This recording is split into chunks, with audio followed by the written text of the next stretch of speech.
another exclusive set of details. And they go to two aspects.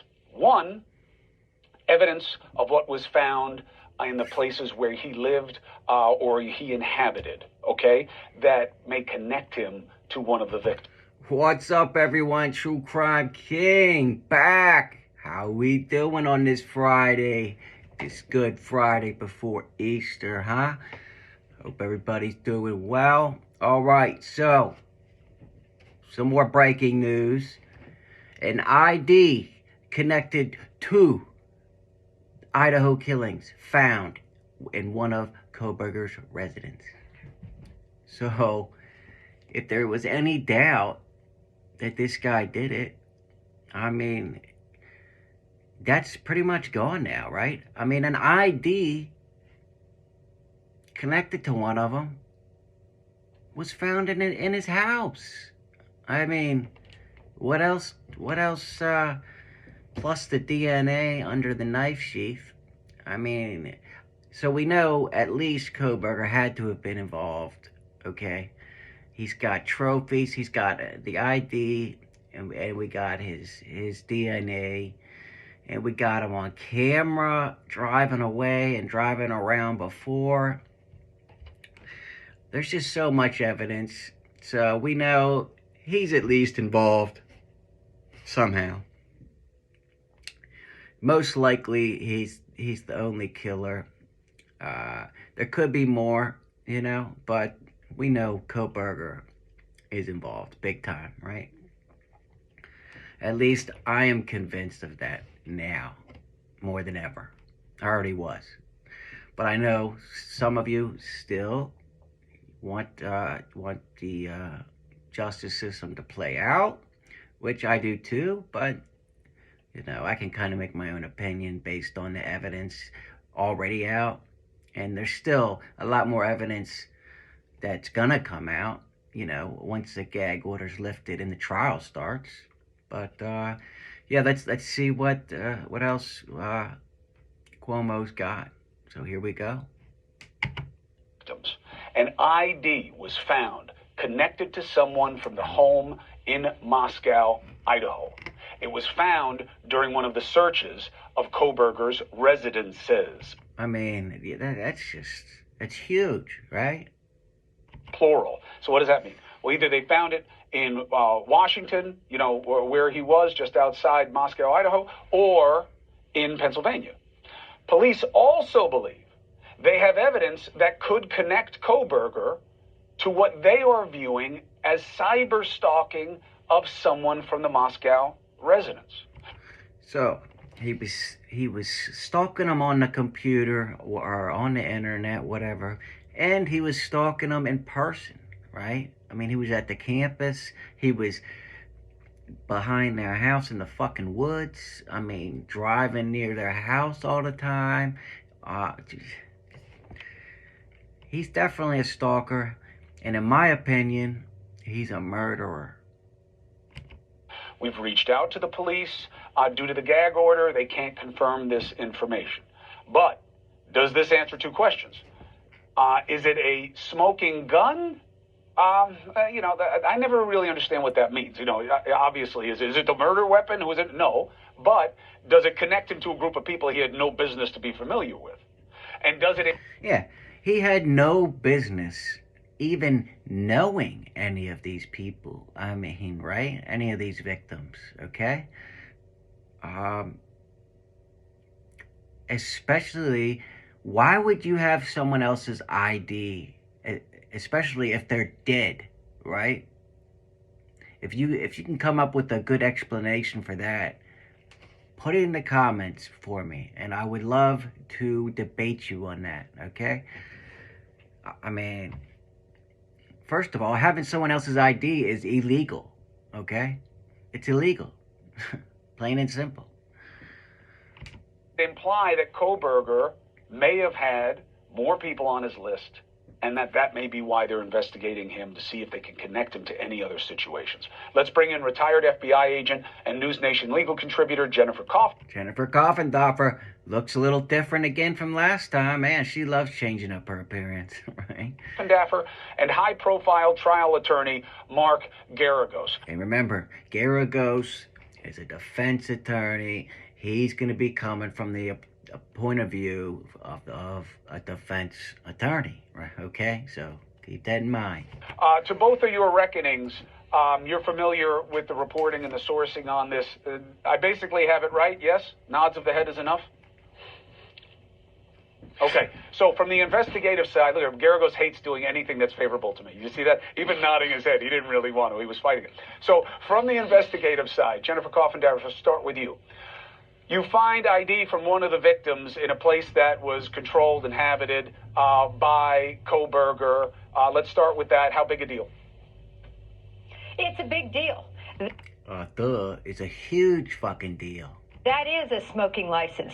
Just like the sheath was a smoking sheath found next to Maddie with his DNA on that clasp. And this is how I believe he got the ID. He stabbed one of them, and then, he saw, either he got their wallet or saw their wallet or their ID was just laying there out, and I think he just took it, right? That's what I believe. Let me know what you guys believe. How did he get the license in the first place? Right? Put that down in the comments. Somebody. If you agree with me, hit the like button. It's the same thing in this situation. Why would he have an ID related to one of those people from that house? And remember, we know that identifications were recovered from the glove box, and that was at the Pennsylvania search warrant. Okay, so it was in the glove box of his car, the Elantra, at the Pennsylvania. Okay, so he put it in there when he was driving back with his father, with his daddy, from Idaho. So that tells me maybe his freaking dad does have a little bit more information. I mean, let's say his dad was in the passenger seat, at least when they got pulled over, right?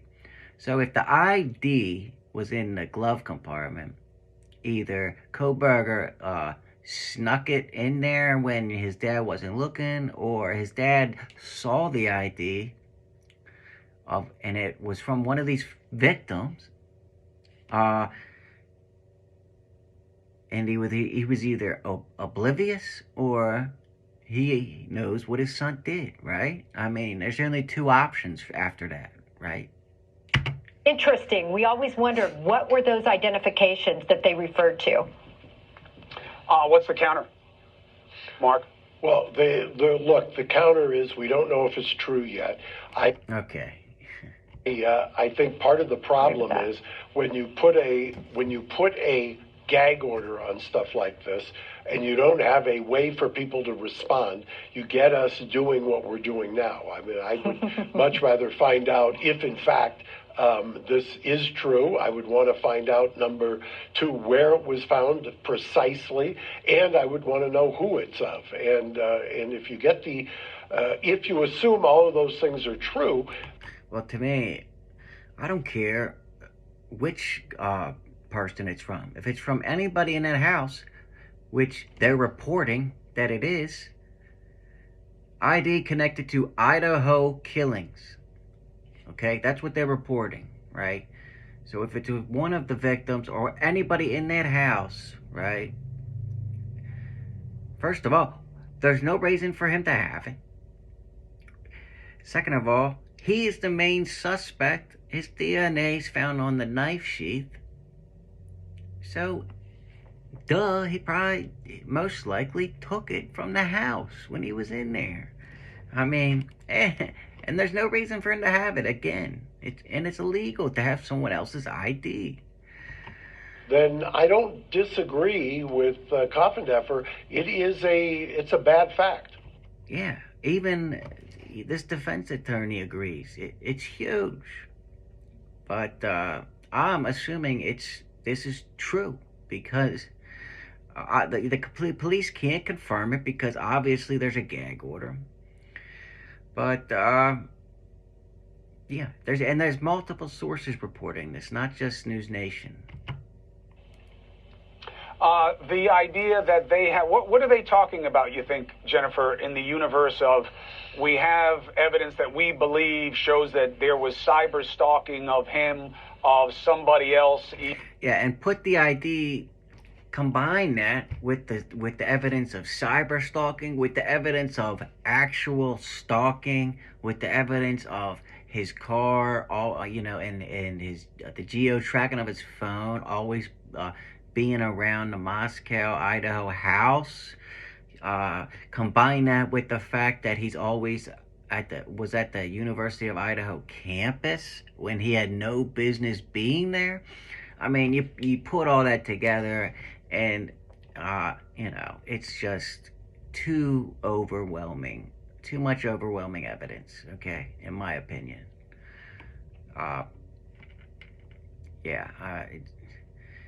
Please, somebody challenge me in the comments. I would love to hear, why this isn't a big deal if you believe that. Either in that house or elsewhere. What kind of things might they be talking about? Well, again, to Garagos's point, if that's true, why do people stalk? They stalk because they're feeling persecuted, and this is a way that they can exact their revenge. Or they're fucking infatuated with the person, or they're mad and it's for sexual purposes, which it doesn't appear. In this case, it was, because we haven't heard anything about any SA taking place, right? So this just sounds like somebody that just wanted to commit a murder, right? The same reason why people commit these types of heinous murders. All it means is pursuing stealthily. So this would line up completely with the crime he is accused of committing. And by the way, wrong, Mark? It fits right in with Jennifer's theory from last night too. So she's really building quite a true crime manifesto here. I can't wait for the book. Yeah, I'm going to need her on the podcast. The idea of is it fair to argue, Counselor, at this point, even if both of these things are true, I'm more worried about the ID. I'm assuming they're true. I'm just assuming this is true, okay? Just so everybody knows and we get that clear. And I also want to know, who do you guys think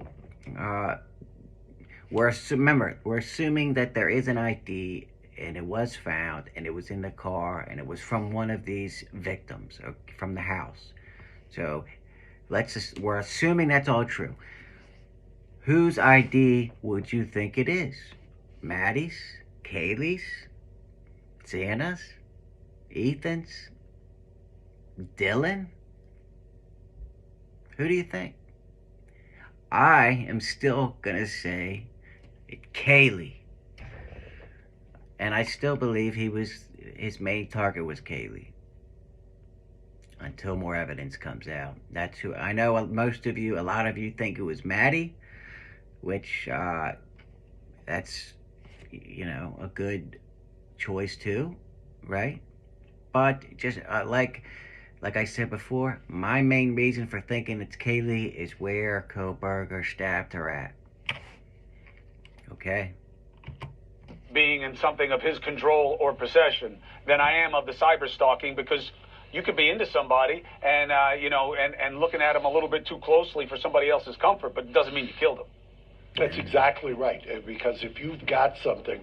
But there's too much evidence pointing in the direction of Kohberger. So I'm going to guess, and Jennifer, you can slap me if I'm wrong, but I'm going to guess that she would then say, look, if Pennsylvania turns out that they find things and he's connected to other crimes, this is what serial killers do. They have trophies. They take a trophy, blah, blah, blah. This is like a true crime, I don't know, to exponential levels. So that is what the argument would be. And that's a very, I'll give you this, if any of this is true, it's a very difficult hurdle for the defense. Huge hurdle. I mean, if there is an ID that was found in Kohberger's car and it made it all the way to Pennsylvania, which he had to have drive it back, okay? I mean, to me, that's gonna seal the deal for the jury. I mean, combined with everything else, Kohberger's done. If they found that ID, in my opinion, okay? Hey, thank you. Hey, thank you. Look how nice Como always seems. But hope you guys liked it. Let me know what you guys think in the comments. It's fine if you disagree with me, okay? I don't get mad, okay? I like, having these debates.